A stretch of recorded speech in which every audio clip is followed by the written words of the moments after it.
Boo boo. Boo boo. Hey, what's going on, people? What's going on, people? It's heavy hitters. Um, you normally see us on Wednesday, but we said we're gonna do something special on Thursday. As you got the normal crew, the heavy hitters is in the building. Of course, I am your host, the Six Man K Styles. To my stage right over here, we got Mad Mike Sports, aka Cindy Palpatine, aka Falsetto. To my stage right, we got Diner Drive-ins and Dive. My we man got over the here, the champion. Don. No. You got to introduce him I properly. got something to say. Hold on. Go ahead. It is great. It is very great to be a Michigan Wolverine. Oh my God. All right. So I know a lot of people have been laughing at me for the past, 20-some years now. Hey, hopefully my Monday night, when the smoke settle, I'll have the last laugh. Go Blue! That's the only time you're gonna say that for the rest of your life. And ladies and gentlemen, that is the Don himself, man. And down at the bottom of the screen, you already know it's the residential minister in the building. Jew Talk Sports in the building. And we got a special guest for this season finale, Falcons versus Saints. My man, go ahead and introduce yourself. What's going on, everybody? My name is Ross Jackson, host of the Locked On Saints podcast, as well as a senior writer and reporter over at Saints News Network, credentialed media member covering the New Orleans Saints. Here, I come in peace. Also, go Blue, by the way. My boy, yes. I got you. Gosh. I got you. And everything. But I'm here to help to bring the knowledge from the enemy over in which should be a very entertaining Week 18 matchup between these two bitter rivals. I appreciate y'all having me on, man. It means a lot to be here. All right, Mr. Ross Jackson, man. Hey, man, before we go ahead and get this thing started, man, we want to give a shout out to the people that's in here right now, Falcons fans, maybe a few Saints fans in here alike. At the end of the day, we about to talk some football. Hey, man, Ross, I want you to give us your opinion on how you've seen the Saints season so far. What is your highs and what is your lows? From your perspective, I would take a lot more time listing the lows than I would listing the highs, if I'm being honest. This was a very disappointing season for the New Orleans Saints. I think that there were a lot of expectations going into this season. Everybody thought that it was going to be, a 10+ win team potentially going into this one. Easy schedule, not so challenging division. Although I figured that this division was going to come down to Atlanta and New Orleans. I did not expect Tampa to be where they are right now. And I still don't fully believe in them, especially after last week. But to be honest with you, like, this season for New Orleans has not been the season that many New Orleans Saints fans expected, and certainly wasn't the season that the New Orleans Saints organization expected. But the expectation here is, as they're getting hot in December is when you're remembered, and that'll give them an opportunity to be able to potentially play on through January. We'll see if that ends up being the case. They don't control their destiny anymore. So it's just kind of another rerun for the New Orleans Saints, 3 years in a row being in that situation where either they're going into the final week of the year outside of the playoffs or waiting for somebody else to win them into the postseason. Not the way that you want to be, especially when you go and spend $150 million on a quarterback. Mike, I know you won't say something about that. He said he came in peace. I'm gonna leave it alone. I'm gonna leave that alone. I'm gonna let man. It speak for itself, to be real with you. So, hey, man. I mean, we not want to talk, so I don't want to take any stress. We brought. I'm about to say at the end of the day. Look, at the end of the day, both teams going literally practically having an identical season somehow. All right. The biggest difference is you got $150 million problem versus a $4 million problem. So, hey, it is what it is. But hold on, let me shout out some people in here right quick, if you don't mind. Sherman Wood, Auntie PJ, we got Ghost Peppers in the building, Big Ant, Tell Sports and Gaming, King Treyway. We got Bobby Boys on 3. We got Miss Kai in the building. A137 Sauce. D. Coleman, Sonia Howell. Dre Murphy, JB, John St. Clair. ATL Leo. We got the Dixon Way. And Andrew G and Dirty Bird for life. All right. So since we get the introductories out the way, let's go ahead and get to these keys to this game. And what I'm gonna do, we're gonna let my man Ross, he's gonna go ahead and we're gonna let him run point. What is his keys for the Saints in this game? And we're gonna follow it up with you. Kick it off, man. That's perfect. All right, I'll give you one on either side of the football, and I'll try to be concise. But there's a lot that goes into this game, as I'm sure that we'll cover as we go through. But for the Saints defense, it's got to be all about stopping the run game. I mean, the Atlanta Falcons have run over 200 yards in each of the last, I think it's 3 games up against New Orleans. They had a whole load of trouble stopping Bijan Robinson last time that these two teams played. I'm ready to say that for probably the next 10 years or so, however long Bijan stays in Atlanta and all that, because he's going to be a problem for the New Orleans Saints and for NFL defenses for a long, long time. He's a blue chip dude. Got to respect him as such. Bijan, 91 rushing yards against the New Orleans Saints in week 12. That was only exceeded by Kyron Williams just a couple weeks ago, Thursday Night Football, in that Los Angeles Rams game. So Bijan was, up until that point, the top rusher up against the New Orleans Saints. If the Saints are going to have any kind of hope at winning this game, they're going to need to stop Bijan. They're going to need to stop Tyler Algier. They're going to need to stop Cordell Patterson, which I've never really seen them do over on the defensive side. So I think that's got to be the big key over on the offense, or excuse me, on the defensive side, because Atlanta, Arthur Smith, that run game gets everything else on and popping. So you got to be able to limit that. And of course, time of possession, all those other things that you know how a run game ends up impacting. On the offensive side, it's about a fast start that goes back to the defense in a way.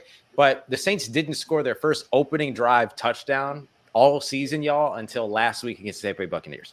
That was their first one. Took all the way to week 17. Last year, it took them all the way to they had one in week 7, I think it was, and they had to wait until week 15 before they got the next one.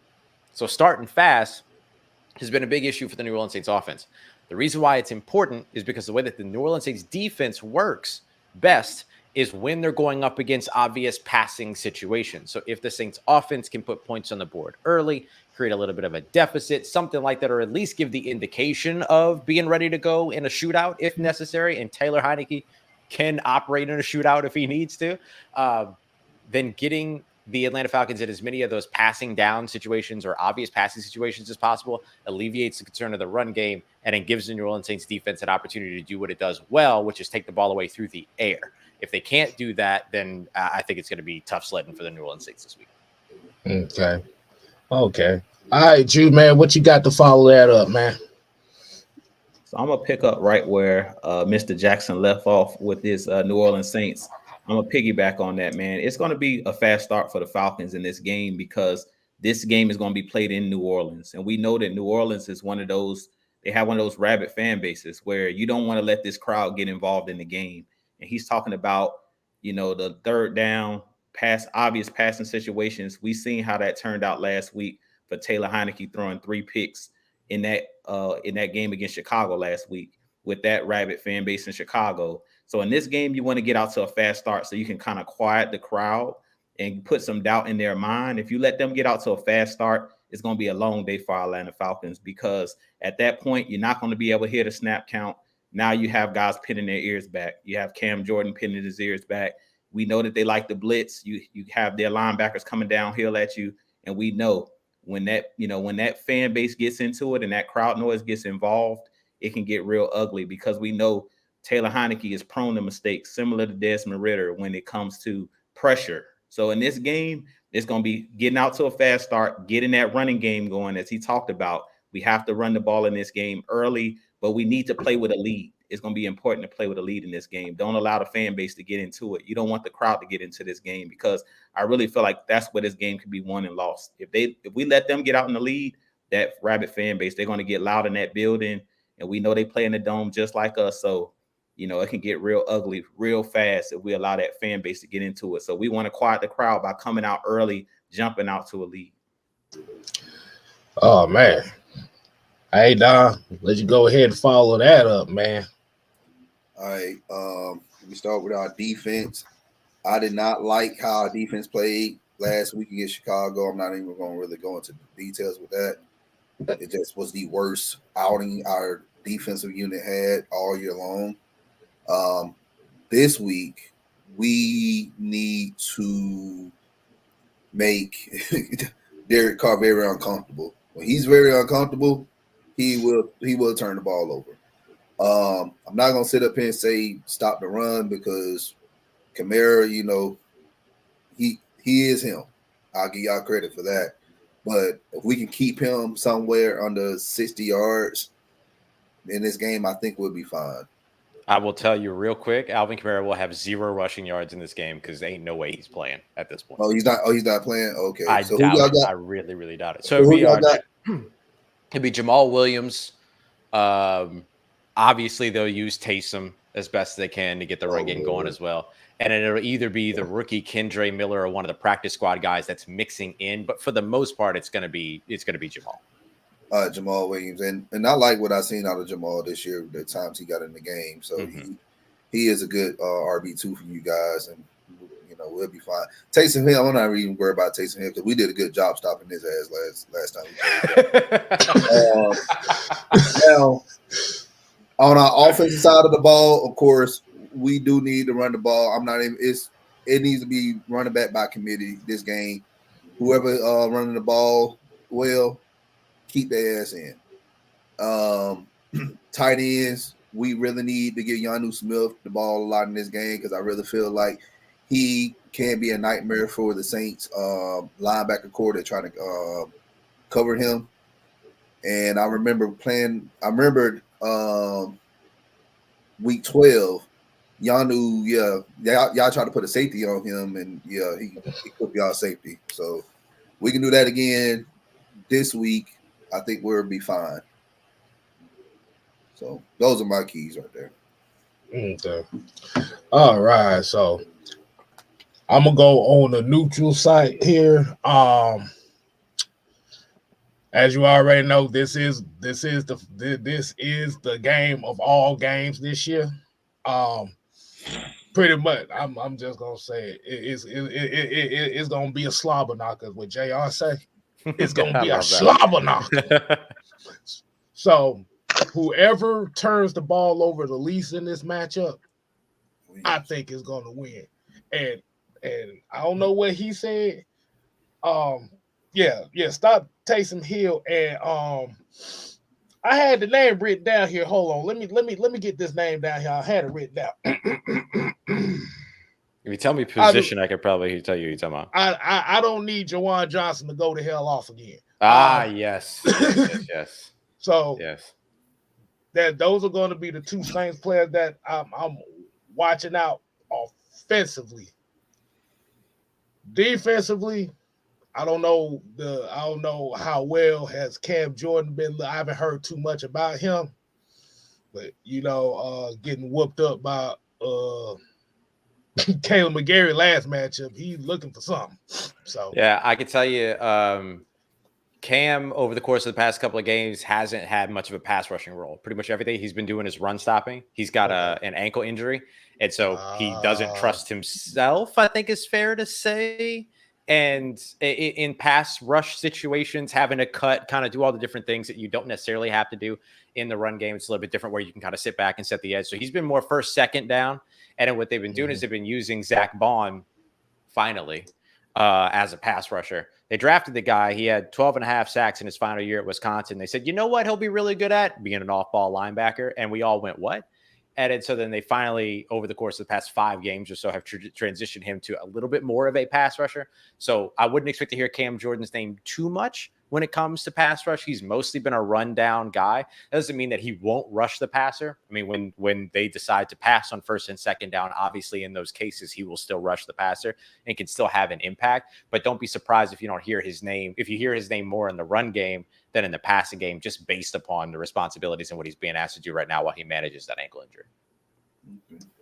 But the main thing is, I don't need Taysom Hill being the spark plug again, like he do every game. Every game, it's Taysom Hill here, Taysom Hill here. God damn. All right, go ahead, Mike. I call him Mr. Desperation, man. When the Saints offense gets desperate, they throw him in. Right. You know what's really funny is that they don't. Like, the thing that's so screwed up about it, and that I think is so interesting, is that, like, when New Orleans gets desperate, they go away from Taysom Hill. That's the thing that's so crazy to me. And then we'll ask all the time, like, Why no Taysom Hill involved in this, things like that? And I say, well, the game situation didn't necessarily, lend itself towards a Taysom Hill game plan. And to me, it's like, well, that's one of your best players in terms of ability to impact. Maybe not your most talented, maybe not your most skilled, maybe not your most focused or whatever, right? They ask him to do a whole bunch of different things. But when they get desperate, that's usually when you see them go away from them, which is weird, like very, very weird, because you would expect that they would lean more on a guy that could do a little bit of everything in those desperate situations, but they tend to kind of run away from them in the when they're not in full control of a game. It's a strange thing and not what you would expect them to be doing. All right, man. Hey, that's good. That's a good one right there. Mike, what you got on this game, man? What you got on this game? Well, you look at the running game, the Falcons average about 130, about 130 yards a game. The Saints are about 99, almost 100 a game. I don't think they'll be able to run the ball consistently with the Atlanta Falcons, especially with David Onyemata back. Yeah, I had to throw that shot at you. It's still a piece. It's a peaceful shot. It's a peaceful shot. But yeah. No, he's a good player, man.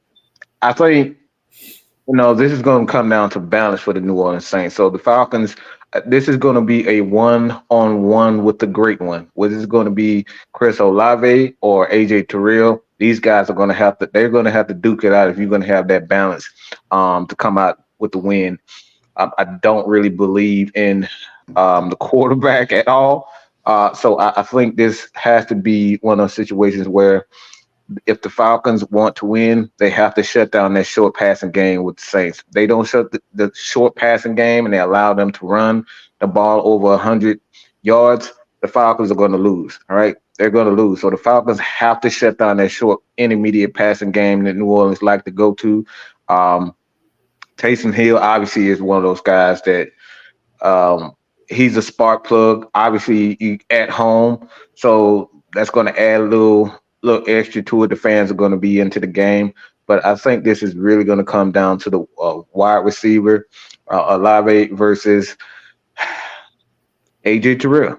I think this is going to be those games. If he gets the best of AJ Terrell, it's going to be a long day for the Atlanta Falcons. So the short, intermediate passing game for the Falcons, they have to stop that. I'm not so worried about the running game because I don't think New Orleans, they don't really care too much about the running game like Sean Payton once did. So it has to be the short, intermediate passing game for the Atlanta Falcons. They have to shut that down. They can't allow them to. And that's going to be a lot easier with Alvin Kamara being out. Well, let's go ahead and get into some of these comments right quick. Dre Murphy here said, sounds like our situation with Arthur Smith and CP. I don't think we want to go get started on that. We still got about a whole hour worth of show before we start getting mad. Yeah, Bobby Boy here said gotta watch the Kryptonite, Taysom Hill. And we got a $5 super chat from boy Dirty Bird for life. $5 super chat said, I want to address the elephant in the room. If we win this game, do you think Arthur Smith remain our head coach? Yeah. Because then we have a shot at the playoffs. Short and simple. Did not talk about I want to talk everything except for that. Okay, we've been talking about him all year. Lord, it's like every week is like he's on the hot seat. If he win, week 4. If Arthur Smith loses this game, you think they're gonna fire him? Come on, y'all. Oh wow, it was that early? Word? Man, that boy. They been wanting to fire this man since we lost a preseason game. Oh Lord, have mercy. Man, I went to the game, man. For where I fired Arthur Smith. It's the preseason, and the Steelers literally played their first string players, and we played players they ain't even on the team anymore. Man, that man been on the high seat, signed the ink I on the was contract. say, yeah, they hired him and they were like, you know what? I don't know. I'm watching Your you, daddy. But your dad is worth $1 billion. I hate you. Get out, Arthur. Oh man. But getting off track here a little bit. That's a little bit of fun. So I want to get some X factors from everybody, man, on this game. Who is the player that you are looking to make the biggest impact. The floor is open on who want to kick it off. It could be from either team. It could be one from each team, however you want to do it. Go ahead, Drew. And then Ross can go next. Yeah, I'm trying to think through. I'm gonna give y'all X factor for both teams. So I'll say on the offensive side, for me, it's been this way all year. It's gonna be Tyler Algier, CP. I really feel like those guys set the tone when it comes to running the football. So, and then on their side, I'm gonna say it's Shaheed. Shaheed is the guy that really makes me nervous for the Saints because he's that one like big play guy. Other than Taysom Hill in the passing game, Shaheed is a guy that returns kicks, so he can take a punt back to the house. He's a guy that scares me in coverage because we know we have guys like Richie Grant. We have guys that take chances and take risks unnecessarily. And that's that one, that could be to me in this game could be the Achilles heel. If you let Shaheed go over the top, 75-yard one play, a bomb, we're a team that bend don't break type defense, but nothing cheap, nothing deep is what I always say. So in this game, Shaheed is one of those guys that he can take it to the house. He's a guy that's going to go up top. And if you blow it, you trip or you take a bad angle, which we've seen this year at times with Richie Grant and with some of our safeties, Shaheed is that guy that got that speed. So he's the guy that I'm kind of watching on the Saints because he's a big playmaker. At any point, he can make a big play. Oh, hold on. Before you go ahead, look like we got a birthday girl in here today. So I want everybody wish Christy Lewis a happy birthday. Happy birthday. Happy birthday to you. Hey. Happy birthday to you. I don't get to do the melanated version of happy birthday very often. Hey, so shoot, you do whatever version you want to, cause my version sounds bad all the way around. So happy birthday to you, mama. Appreciate you tuning in to us, man. So Ross, what X factors you got for this game, man? Yeah, I'll stick with a couple of Saints that probably aren't going to be talked about, otherwise, just to give like a little bit of additional insight for Falcons fans. So on the offensive side, I'll mention Cameron Irving, who's going to be starting at right tackle for New Orleans. Ryan Ramczyk, their usual starting right tackle, dealing with that degenerative knee issue. He is done for the season. So whether they go to the playoffs or not, he's finished up. And then last week, Landon Young, who is stepping in his place, is dealing with a knee injury now as well. Not as significant as initially expected, but is very unlikely to be available for this game. We didn't see him at practice yesterday. We didn't see him at practice today on Thursday either. So I expect that it's going to be Cameron Irving stepping in again. Former first-round pick, played, a whole bunch, has kind of played in a couple of different spots.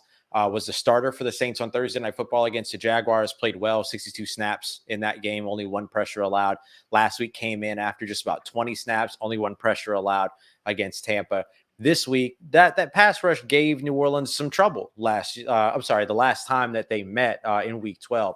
The Atlanta Falcons pass rush did, Ebiketie, all these other guys that were coming off there, and then with Calais being back and with David Onyemata being back, like there's a lot of opportunity to kind of muck stuff up for the New Orleans Saints on the offensive line.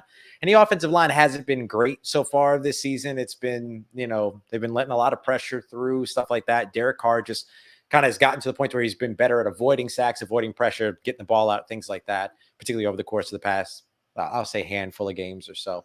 So I think he's going to be big, Cameron Irving, because as one of y'all mentioned earlier, Don, I think it was you, about getting pressure on Derek Carr and how Derek Carr can kind of spiral a little bit. I think that some of that is like the turnover question, but some of it too is just like trying to get the ball out too quickly or seeing ghosts, feeling the pressure when it's there, when it's not there, all these other things, and then maybe not delivering the ball as accurately, whether it's an interception or it's 3 straight incomplete passes because you're rushing through, it's the same effect, right? You're still turning the ball over that way, and the pass rush is still having an impact. So I think Cameron Irving over on that right side is big. And then over on the defensive side, sticking on the defensive line and sticking in the trenches, because I think that's really important in this game. Tano Passanio, a guy that doesn't get talked about a lot. The Saints brought him back this past offseason on a real budget deal. I mean, a real affordable deal and everything. And a lot of folks that know better were kind of like, wow, like he really came back. And people thought maybe he was going to go off and get a bigger deal somewhere. But he's looked really good here as of late. He's probably the Saints' best stunt man over on the defensive side. So running those twists, running those switches, things like that. He does a really good job of that.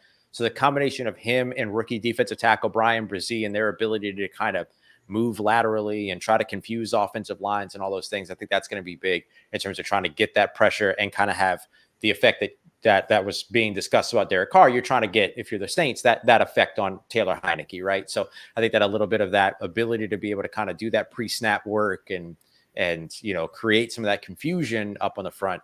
He's a guy that does that extremely well. And you'll notice that if the Saints are getting the Falcons into those passing situations, whether it's 3rd and long, whether it's 3rd down, or whether it's just that they have, a lead at some point and the Falcons need to close that gap or whatever, you'll see a lot more tunnel passing. You'll see a lot more Zach Bond. And those are the guys that I think need to have a big impact as pass rushers for this one. The guy that I look at and I go, okay, you can't let him affect this game as much as possible over on Atlanta's side is Drake London. Look, I know that the big names right now are kind of going to be guys like Bijan Robinson. A lot of Saints fans are worried about Kyle Pitts because the Saints have had some issues against tight ends here as of late, everything like that. But for me, like if your number one guy, the guy that they know you're going after, that you're trying to run your offense to and through, like what happened in Los Angeles when Cooper Kupp, Puka Nacua, those two guys were the guys you knew they were going to run the offense through. The Saints couldn't stop either of those guys. If that happens with Drake London, that means that defense is playing back on its heels. And if there's any bad sign about the secondary, which has been the Saints' strongest unit over on the defensive side, maybe the strongest unit on their team, if that unit is struggling, then they're in trouble, like period. And I think that like Drake London would be a guy. It's hard to call him an X factor because he's a star dude, but he's somebody that if he's balling out, then it's indicative of issues that are going to probably plague the Saints for 60 minutes. Okay. Okay. I want to go ahead with my X factor. I got 2 of them. One of them is like, I'll get to that one in a minute. My X factor in this game is going to be Calais Campbell. But this could very well, if we don't somehow win, this could very well be his last game. So I can really see him going out there this Sunday, getting his last career sack, just dominating the line of scrimmage. It just, I don't know if it's time for him to do it, but like he's been playing since 2008. So dude is old, and I don't think because he only signed a 1-year deal with us. So I don't think he's leaving us to go to another team. I really think this pretty much is going to be his last year. So that's my X factor for this game. I really feel like he's going to go out there and have the time of his life this last game. My other X factor I'm going to have is Ryan Nielsen. We already know, I'm not going to really get into Arthur Smith and Dave Ragone about play calling and stuff, because we've been talking about this every single week. Ryan Nielsen returning back to where he coached for several years as a defensive line coach, defensive coordinator. I know the atmosphere is going to be very hostile. It's always hostile when we go to that place down there that's, below sea level. But yes, that's us. Yeah, that's definitely us. But Ryan Nielsen, man, I really need him to dial up some blitzes, stunts, whatever he can. Getting guys like Ebby Katie and Caden Ellis, those guys really need to get to the quarterback, get to Derek Carr's. We need to really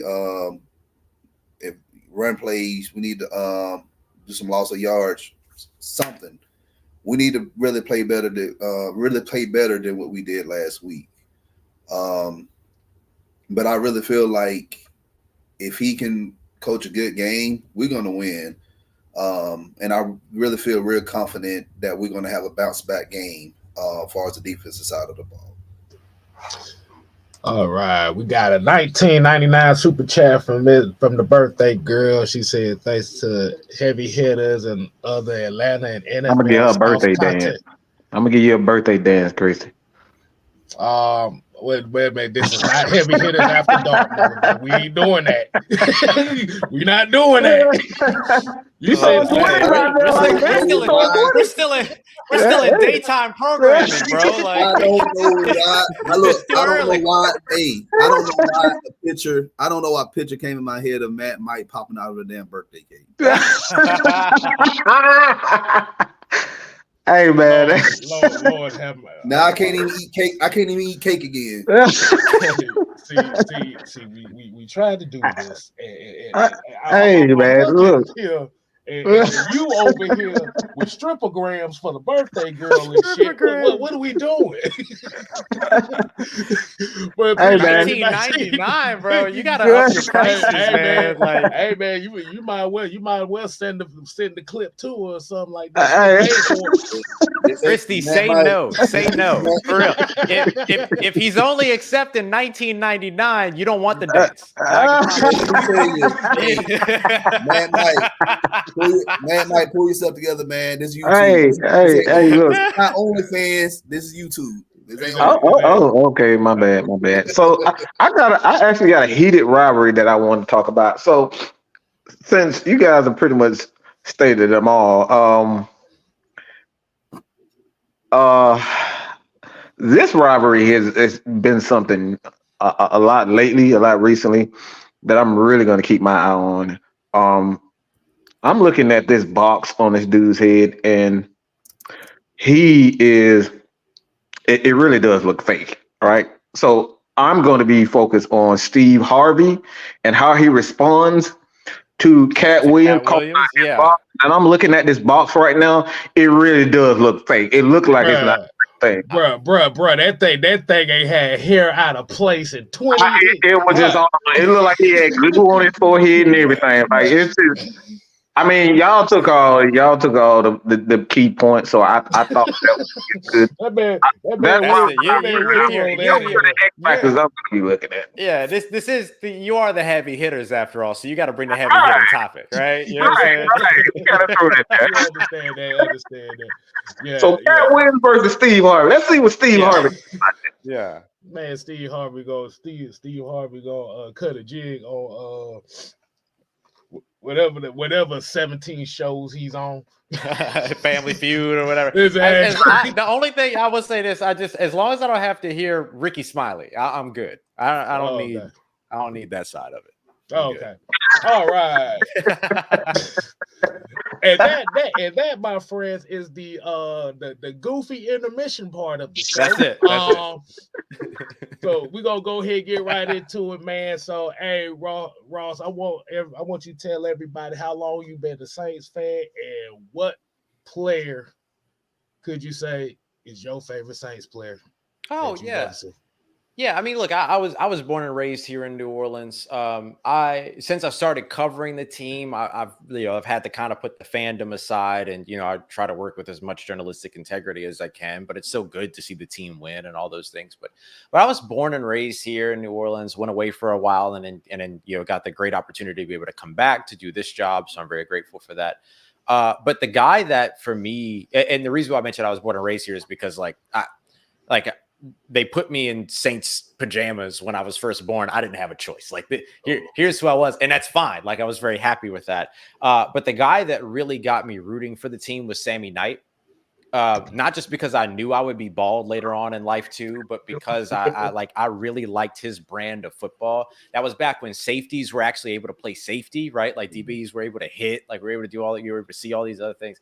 And so for me, it was Sammy Knight. I really enjoyed watching him. And a guy that kind of reinforced it for me later to Juice's point from earlier about Rashid Shaheed kind of being an X factor in his ability as a kick returner, Michael Lewis, right? The beer man who was, probably one of the best, if not the best kick returner in Saints history.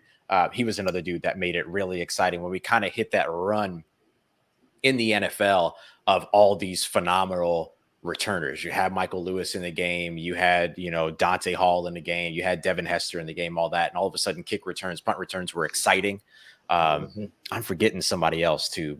Jacoby, oh gosh, I can't remember his last name, but he had the one that he ran back in the Super Bowl and all this stuff. Anyway, those Jones. Yeah, thank you very much. Thank you, y'all. I appreciate that. I mean, those two guys were the guys that really did it. So I'm 33 years old now, so I guess you could say 33 years of fandom, but that fandom is kind of backseated now by the job at this point and everything like that, which is a good place for me to be.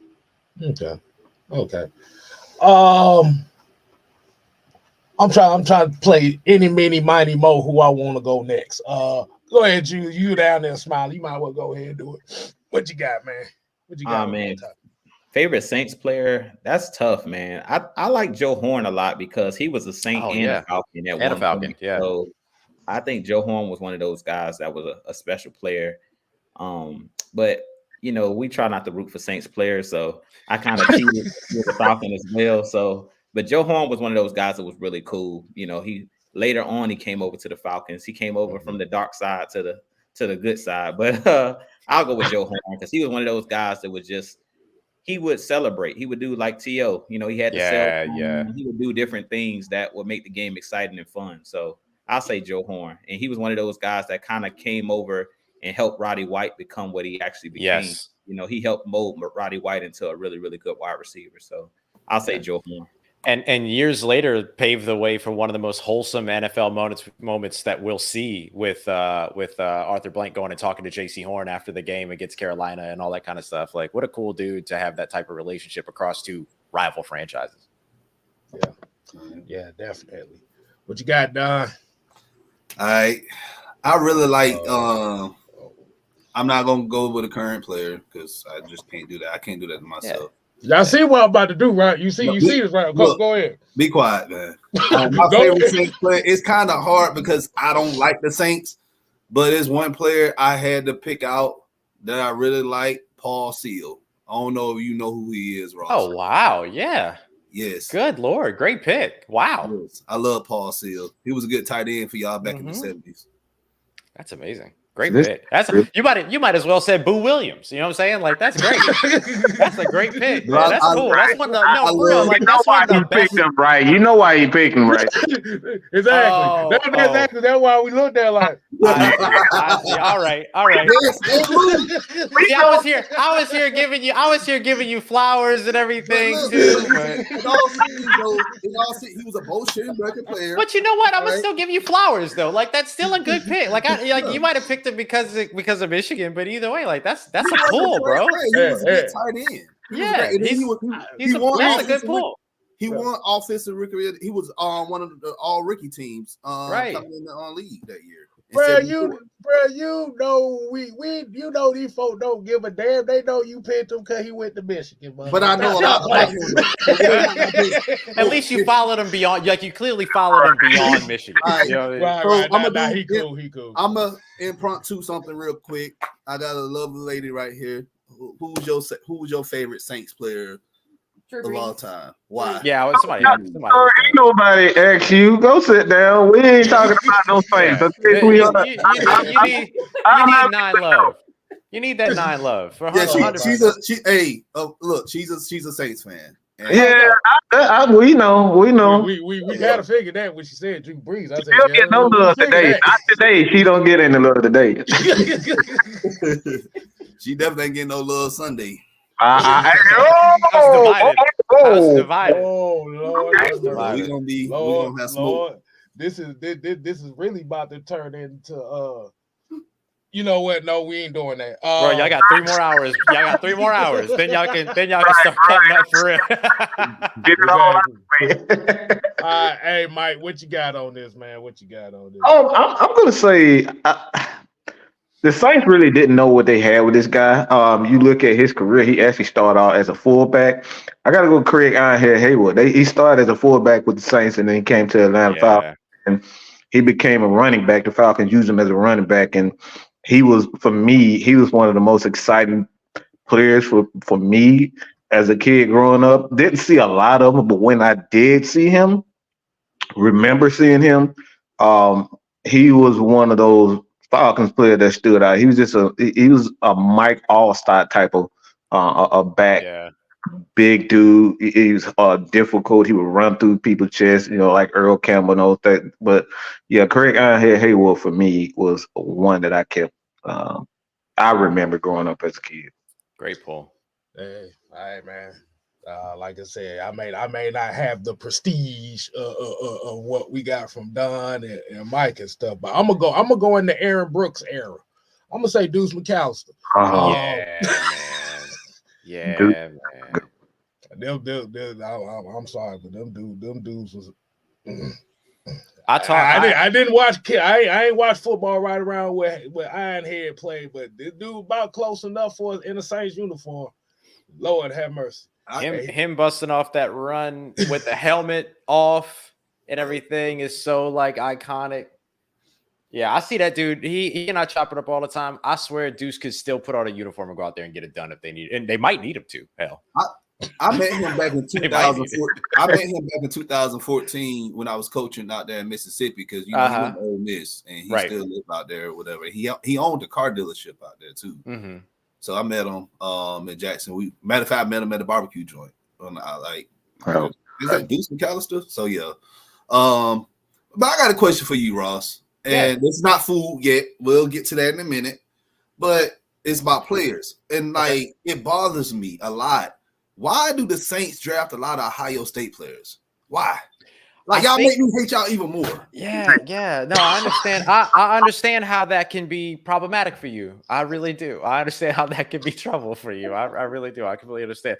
I think a big part of it is that like they just know that system translates well to their system and what it is that they want to do. It's going to be interesting if the offensive system in particular changes next year, but still the defensive side shows that.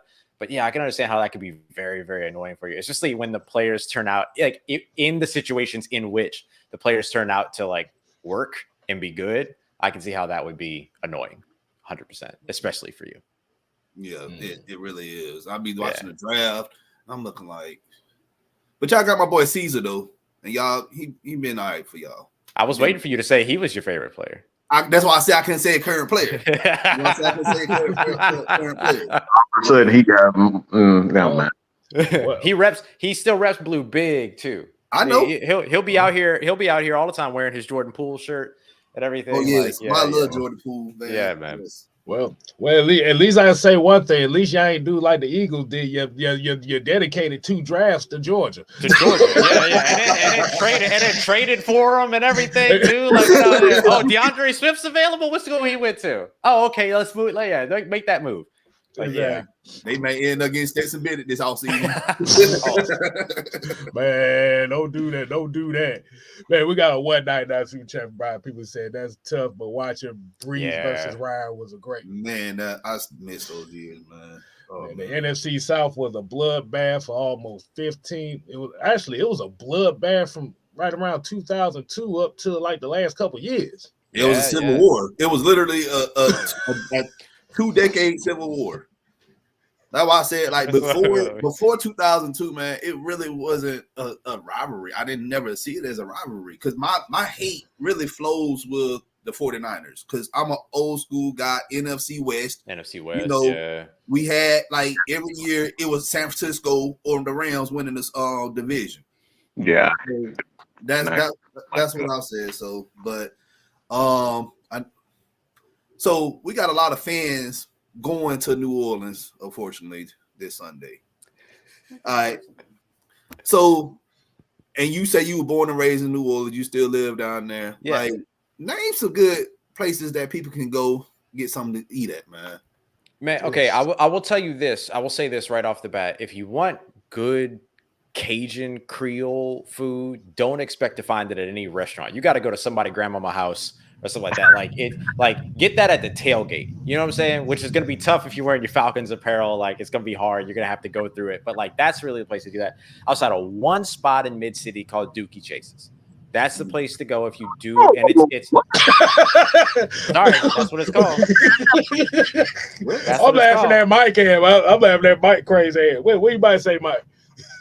He's talking about how you gonna recommend a restaurant named Dookie? I know. Yeah, I know what I said. Hey, I ain't gonna lie. I will walk up in there and be like, "Look, even they got toilets and seats. I will sit in there and taste the food." Listen, that's where Dr. Martin Luther King, civil rights leaders, everybody would like sit down and plan, like have conversations, congregate, everything like that. Like Dookie Chase's is huge historically here, and it's the best Cajun food that you're gonna find. That sounds I'm sorry. I'm sorry. It's the nickname for the used to be Leah Chase. She passed away not too long ago, or a couple of years ago, and everything. So it was just a nickname for her husband. That's what it's named after, everything like that. But it's pretty fire. Like that's the place to go to get Cajun food. Don't go to nowhere within the quarter and expect to get good Cajun food. Like that's my big thing is like stay away from Bourbon Street trying to get Cajun food, stuff like that. My bad. Go ahead, Don. So have you ever been to the Willie Mae Scotch House? Yeah. How was the food there? It's fine.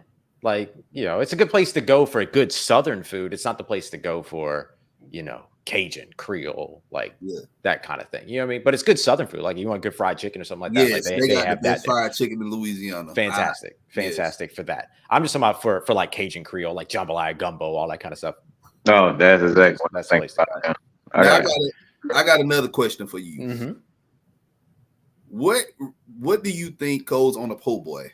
Catfish or shrimp? And I'm not. Yes. Look, you better answer right too. Yeah. Yes. Which one? Yes. So, I don't know what you want from me, dog. Like, yes. You said both. You said catfish, shrimp. Like, okay. Hold on. So you telling me? And oysters. You telling me you went to you got a po' boy? They had catfish and shrimp on it. You can do that. Oh man, what up? Yeah, you can't do it just about anywhere. Anywhere that does a po' Melba's. Okay, listen, Melba's po' boys 3 a.m. after a night, if you know what I'm saying. That's the spot to go to, Melba's. But yeah, I mean, just about any spot that does po' boys would do some type of a combo po' boy. So if you want like shrimp and oysters, you want shrimp and the only thing I wouldn't do is mix land and sea on a po' boy. That's the one thing that I would say don't do. But you can mix your seafood for sure, and you'll be all right. Man, I've been in so many places. Po' boy, you can't get both on now. You can only get one meat. I'm thinking that was a rule or something. That's probably you. See, you're not getting po' boys. You're getting poor boys. That's what's happening to you. It is poor boys. They cheat us out of the food on them. I'm about to say you might make Don jump through the screen when you said both of them at the same time. Yeah. He was like, hold on, wait. I ain't gonna lie, y'all make me hungry right now while y'all. This is the part of the show where if you ain't you gonna eat around this part of the show. Yeah. I'm glad I got my girl on right before I jumped on here because I could have listed 15 restaurants if y'all caught me hungry. I mean, like you said, just any particular restaurants, like you said, just to catch if they, like I said, I know they may not get the full Cajun experience, but like I said, any other particular restaurants you may recommend for other folks. Yeah, and I can send y'all a list of a couple different things too. But like a general rule is like, all right, if you're staying downtown and you're on Bourbon Street, try to go 2 or 3 blocks off before you agree to eat somewhere, right? Like get away from kind of some of the touristy stuff and everything. Just 2 or 3 blocks off, go up to the warehouse district or something like that, or get closer to the river, further away from the river, whichever direction. Just get a couple blocks off of Bourbon, and then you'll find like some good spots to go to off of there. They won't always be the best restaurants in the city, but the best restaurants in the city, you're not going to have time necessarily unless you're coming in a couple of days before to really get to those spots. But I can send y'all a list to share with folks that might be coming through. All right, one more question, man. Mm-hmm. One more question. Louisiana hot sauce or Tabasco? Louisiana and Crystal. Anything but Tabasco, actually. Man, why everybody like Crystal? I told you. Crystal, salty hot sauce? No. I love Tabasco. Why? What? Some dang on foods. What's wrong with you, man? What? You might as well just drink vinegar and slap yourself in the face if that's what you're doing if you want with Tabasco. My goodness. Every island in Louisiana has birthed the world with the best hot sauce, man. Come on now. We literally about to have not a war between Falcons and Saints. We about to have a war over hot sauce. This is the blackest damn podcast I've been on in my whole entire life. we sitting over here about to have a war over hot sauce. Listen, I got 6 or 7 different hot sauces in my cabinet, and I have a hot sauce bottle at work at the Saints facility. None of them is Tabasco. None of one of them is Tabasco. Lord. When you put Tabasco sauce on some fried, now, if you're doing fresh fried chicken, you Man, give us old food Tabasco. I'm about to get a whole dissertation on trying to make excuses for Tabasco. it's good. It's good. That's my go-to hot sauce. It's fine. It's fine. It ain't just fine. Only in Brunswick stew. Brunswick, no. Oh my God. And gumbo, now Tabasco and gumbo is good. No. That's because vinegar. No, Oh my I'm God. gonna put every hot sauce got vinegar in it if you don't get a sauce like a pepper sauce. Now I'm a But Caribbean guy. I'm just saying, don't use gumbo as the basis for your hot sauce, because once you put hot sauce in gumbo, it just becomes vinegar. Like all you taste is vinegar. So all of them taste the same in the gumbo. What I want is the hot sauce that tastes good on something solid, not in a soup. Because then all that carries through at that point is the vinegar. I cook too dang much. Hell, I want some. Hold on, wait a minute. Let me write this down right quick. You put hot sauce in a soup or anything brothy or liquid. It's gonna take in what you put in there. So, right. So what you get is the vinegar quality, which is great. A great way to use hot sauce. Yeah, I'm a fourth generation cook, so trust me. Oh, dope. Yeah. I would consider myself a first generation cook. I ain't that deep, but I do love it. Man. Hey, man, this is fun. This shows you that Falcons and Saints fans get along. Hey, you see, just get enough of us in a room together to talk about hot sauce, and everything else goes away. Hey, I've been getting along with a Saints fan for the past few months, so there you I go. think I'm doing well. There you go. Yeah. So look at him. You see him look off camera. He said, trying to get some it's you, baby. It's you. Hey, she gave him the dollar eyes. Hey man, if y'all got, look, I want y'all to go ahead and put y'all questions in here, man. We got a few more minutes. If y'all got any more questions, man, put them in here for Ross, man. And we'll sit here and answer these questions, man. But like I said, man, this is actually pretty fun. Good. This is actually fun. Corey said, I guess go ahead, you. What you got, man? So Ross, what's your how do you feel about Dennis Allen? Because I've been hearing different things about him possibly being on the hot seat. How do you feel about him as the head coach of the Saints? Do you think he'll be back next year, or what is your thoughts on Dennis Allen? Yeah, great question. My expectation is that he'll be back next year. That's my expectation, and that's kind of been my expectation for a long time. And really, the thing that it came down to is when he got here. Or not when he got here, my bad. He's been here because he was defensive coordinator. But when he took over as the head coach, right, the first quarterback that they went after was Deshaun Watson. And on a couple of different levels, on several different levels, it didn't work out. And on a couple of different levels, it's kind of good that it didn't work out now that you see kind of what happened over in Cleveland, fully guaranteed contract, Joe Flacco starting games in this economy. Like, get out of my face. And so, you kind of dodged that bullet a little bit.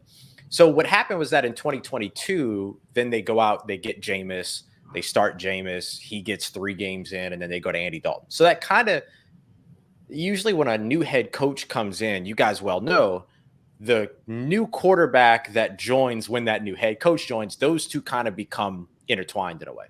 So Dennis Allen didn't really get his quarterback until this season in Derek Carr. And everything with Derek Carr didn't really come together until maybe the last 5 games or so. So for me, the way that I always looked at it is that once they got Derek Carr, that Dennis Allen was going to have at least 2 years at that point to work with his quarterback. That's usually kind of customarily what happens in the NFL. Head coach joins, he gets his quarterback. In those situations, they usually get 2 years together if any type of a big decision is going to be made. So I think that second year will be next year, as opposed to it being his third year, be his second year, if that makes sense, with his quarterback. So that was always my expectation. They went out there, they went to Tampa, they won that game, played well in the process. I think that gave the Saints everything that they needed to be able to say, yes, Dennis Allen will be back. So my expectation is that he'll be back. I think where they do make the change, though, is on the offensive coaching staff. So offensive coordinator is one that you're looking at, and then probably offensive line, maybe some shuffle going on over there on the coaching staff as well. All right, let me talk. Corey Gear. All right, he said my man's repping Michigan after 15 years of hiding. First off, I'm gonna just sit back. I'm gonna just let y'all. Everybody on this panel been knowing me for years. I ain't never hid or was in hiding of being a Michigan fan. I always rep my maize and blue. Am I lying? Unfortunately, he's not lying. I've known him close to so yeah, and the first time I met him, he was repping Michigan. First time I met him. I'm always repping Michigan. I'm watching the games. I'm walking around Atlanta with Michigan on. All right, I got Michigan stuff on my car. Yeah, y'all can't see it, but he's heated right now. Just for even asked. What do you say? Oh Lord. I'm heated. Yeah. Lord have mercy. All right, man. We got a couple questions. This is an interesting question I ain't gonna ask you, man. So, what do you think about the Michael Thomas situation? What do you think? Yeah, that's a great question. I think it's very likely that Michael Thomas is done in New Orleans. Fourth season now that has ended without him being able to stay on the field, dealing with injury, things like that. He gave him sort of this incentive-heavy contract. He didn't have the opportunity to earn any of those incentives appearing in only 10 games. I think that's going to end up having a pretty big impact, And so I think it's going to be tough to really see a place where those two, the organization and Michael Thomas, really come back together and say, okay, we're going to make this work for X, Y, and Z reasons. So I'm not sure that he's back in New Orleans. He might have played his last game. I was hoping that maybe they would be able to get him back at some point this year, just so that he would have, like, if it was the last season, he would have that kind of last hurrah. And look, I'm going to be clear here. Like, Michael Thomas, for me, is a guy that has fought through so much to get back on the football field these past 2 seasons. Like, everything that he's gone through with his body rejecting surgery and all this other stuff, like, on a human being level, and as somebody that has had, surgeries and stuff like that, as y'all might have as well, or even just dealing with illness, whatever it is, shit, I stubbed my toe at some point and I'm done for the day. You know what I'm saying? And so for him to go through everything that he's gone through throughout his time and be able to fight his way back onto the field, nothing but respect for that dude in terms of what he had to do.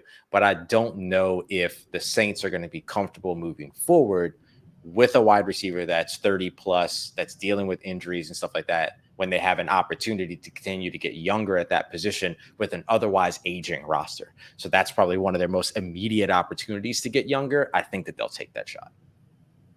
Look, you ain't got to tell me twice. I done threw my back out one time yawning. Man. So I know.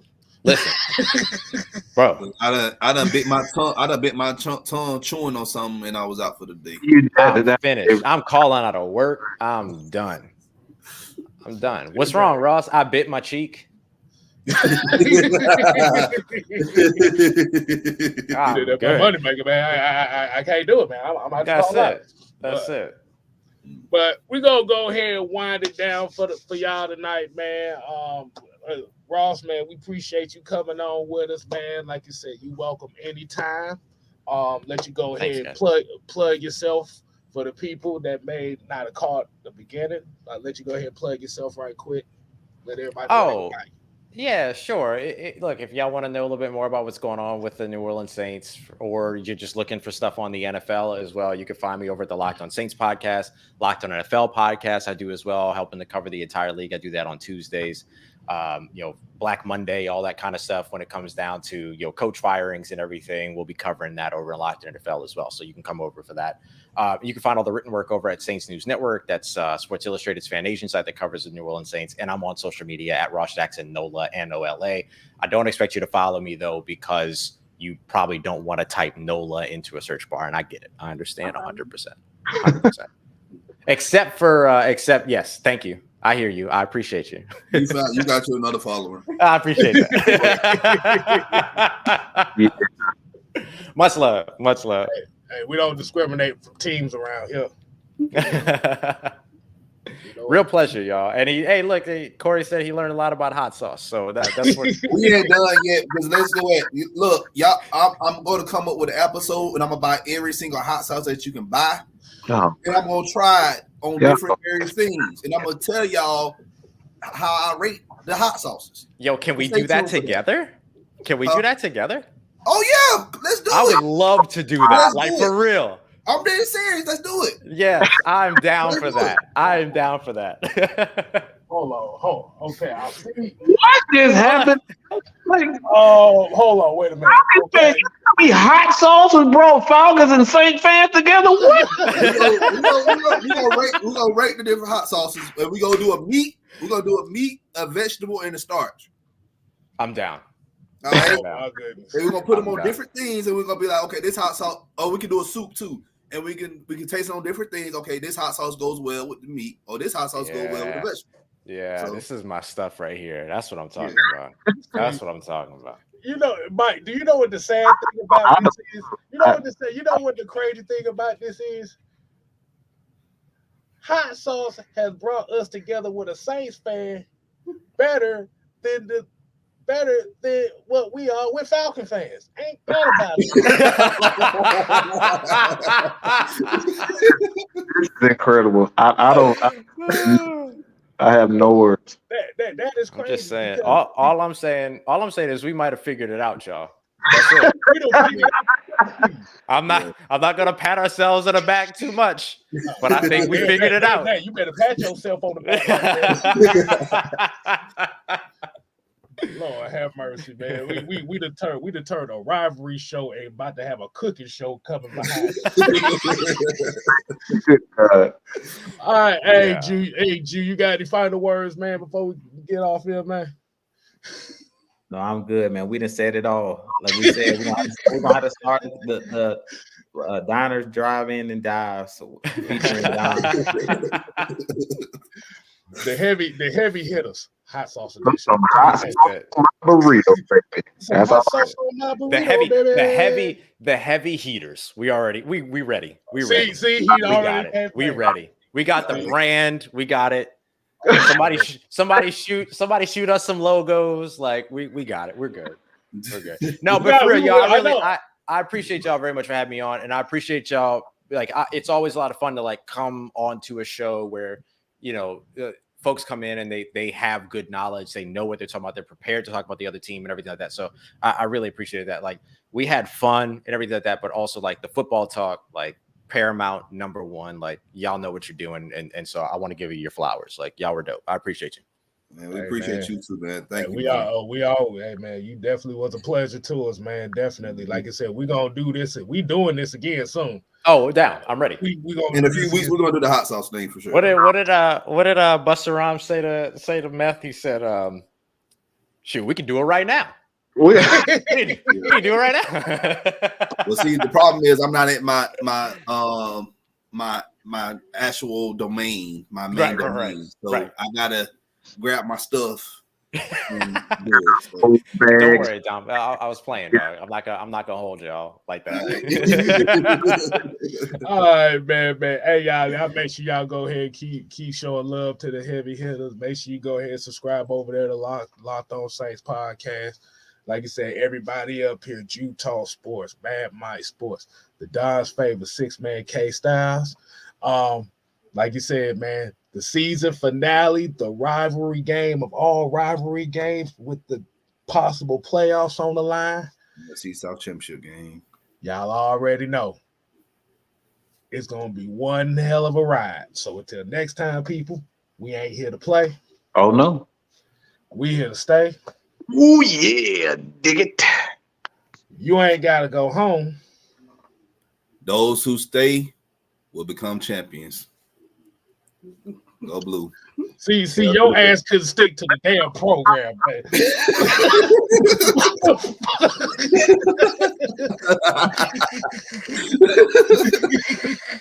he just want to throw that in there, man. Like you said, look, we not doing it. All right, y'all, man. Hey, man. Deuces, man. Oh. This is funny. Lord right. have mercy. Got Leo calling you calling you and Ross the fat guy in the Michigan guy. Oh boy. Oh my goodness. Lord have mercy. I was